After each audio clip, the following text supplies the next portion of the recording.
I'm very impressed with his wife, I must say. She's a beautiful, great woman. And I second that. Did our Prime Minister persuade you not to put tariffs on the UK? He tried. He was working hard, I'll tell you that. He earned whatever the hell they pay him over there. We're the closest of nations, and we had very good discussions today, but we didn't discuss Canada. Thank you. Well, that is really nice. I must make sure his signature's on that. Otherwise, it's not quite as meaningful. It is, and that's quite a signature, isn't it? How beautiful. He's a beautiful man, a wonderful man, and we appreciate it. I've known him, gotten to know him very well, actually. Yeah. First term and now second term. Andrew and Tristan Tate landed in Florida today on a private jet after being released from custody in Romania. They are accused rapists, human traffickers, not thought of as good people in many circles. Did your administration pressure the Romanian government to release them, and if so, why? I know nothing about that. I don't know. You're saying he's on a plane right now? He's back. They already did. Yeah, I just know nothing about it. We'll check it out. We'll let you know. I do. Look, obviously this involves, there's an English element here, so obviously it's important that justice is done, and human trafficking is obviously, to my mind, a security risk, and so we'll catch up with the story in due course. You're aware? Are you aware?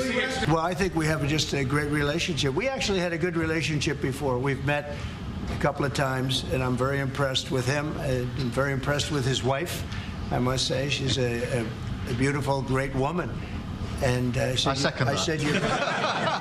I said you're very lucky. He's very lucky. And no, we've had a very good relationship. Mr. President, do you still think that Mr. Zelensky is a dictator? Did I say that? I can't believe I said that. Next question. You have done very well over the years, haven't you? We have. I'm very proud of our country. And but we've also always been there backing each other up between our two countries. That is why this is the greatest alliance for prosperity and security I think the world has ever seen. Whenever necessary, we've absolutely backed each other up, and that's at the core. Could you take on Russia by yourselves? Well, how about one more? Mr. President, you've asked. Mr. President, one on the Middle East. Go ahead. You look so nice. Here we go. Here's the kill. Mr. President, are there areas specifically of Ukraine that you're talking about in giving back, specifically Crimea? Have you gotten to those details yet on such an agreement? Well, you mean the areas that were taken? Yes. There are a lot of areas that were taken. Yeah, we've talked about it. A lot of the sea line has been taken. And we'll be talking about that, and we're going to see if we can get it back, or get a lot of it back for Ukraine, if that's possible. We'll be seeing about that, okay? Thank you very much, everybody. Thank you, Press. Thank you very much. Press. Appreciate it. We're headed out. Thank you. The King. Not only sending his best wishes, but also inviting the President and the First Lady to make a state visit to the United Kingdom. An unprecedented second state visit. This has never happened before. It's so incredible, it will be historic. And I'm delighted that I can go back to His Majesty the King and tell him that President Trump has accepted the invitation. So thank you. Our teams will now work together to set a date, and we look forward to welcome you in the United Kingdom. Thank you once again. Thank you very much. What a beautiful accent. I would have been president 20 years ago if I had that accent. Thank you very much. I say often it's my favorite word in the dictionary, but I always preface that by saying now, because I got into a lot of trouble with the fake news where they say that's not good, so I say God, love, family, wife. They're all my favorite words, but tariff is about number 4 or 5 on the list. But I will tell you, it's going to make our country rich, and it's going to stop us from being a laughingstock all over the world, because we have been taken advantage of like no country has ever been taken advantage of. Thank you very much. And look, we had a really good discussion, a productive discussion, a good discussion. as a result of which our teams are now going to be working together on an economic deal. Our teams are going to be working together on security in Ukraine. You mentioned Canada. I think you're trying to find a divide between us that doesn't exist. We're the closest of nations, and we had very good discussions today, but we didn't discuss Canada. Thank you. Mr. President, do you support Article 5 of the NATO treaty? And are you concerned that it might be triggered if European peacekeeping forces end up in Ukraine? I support it. I don't think we're going to have any reason for it. I think we're going to have a very successful peace, and I think it's going to be a long-lasting peace. And I think it's going to happen hopefully quickly. If it doesn't happen quickly, it may not happen at all.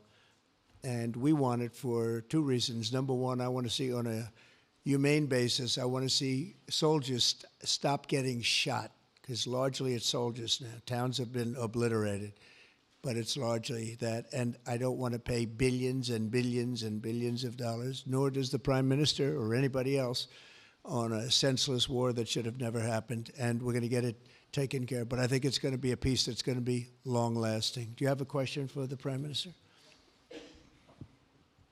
Thank you. Mr. Prime Minister, you were asking the President today about a backstop for Europe if the peacekeeping force ends up in Ukraine. Did you feel like you got a satisfying answer for yourself and for Europe? And Mr. President, if you want to comment on that as well, please do. I felt we had a very productive discussion. Obviously, as the President says, the deal has to come first. But yes, our teams are going to be talking about how we make sure that deal sticks, is lasting and enforced. So our teams will be talking about that. Thank you. Mr. President, did our Prime Minister persuade you not to put tariffs on the UK? And if I may, Prime Minister, do you think that Vladimir Putin is a man who will keep his word? Thanks. He tried. He was working hard, I'll tell you that. He earned whatever the hell they pay him over there. But he tried. I think there's a very good chance that in the case of these two great friendly countries, I think we could very well end up with a real trade deal where the tariffs wouldn't be necessary. We'll see. But he earned whatever they pay him. He earned today. He was working hard at lunch, and I'm very receptive to it. I think in all fairness, in all seriousness, I think we have a very good chance at arriving at a very good deal. JD and Scott and Howard, all the people are working on it, and I think we have a good chance at arriving at a deal that could be terrific, really terrific for both countries, okay? I think we'll have two deals. I think we'll have a deal on ending the war, and I think we're going to end up with a great trade deal with you, and it's an honor to be with you, and I want to thank everybody very much. Thank you very much. Thank you.